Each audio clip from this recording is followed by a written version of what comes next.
In this problem, you'll learn how the median to the hypotenuse turns a right triangle into two isosceles triangles. Plus, I'll show you a shortcut to find the angle between the altitude and the median in just 3 seconds. Let's go. To start, let's momentarily erase the median and altitude to declutter the figure. The figure shows that angle BAC is a right angle, 90 degrees, which makes BC the hypotenuse of our right triangle ABC. Now, let's draw the median AM back in. Remember, the median to the hypotenuse is half the length of the hypotenuse. This means the three segments AM, BM, and CM are all equal.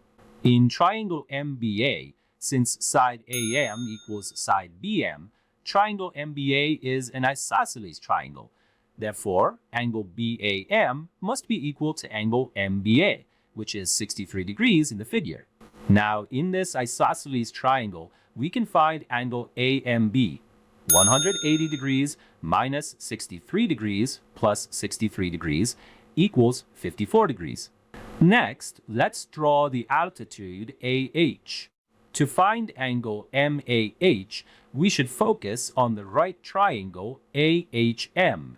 Let's erase the extra parts of the figure. Again, using the theorem of the sum of interior angles in a triangle, we find angle HAM. With a simple addition and subtraction, we reach 36 degrees.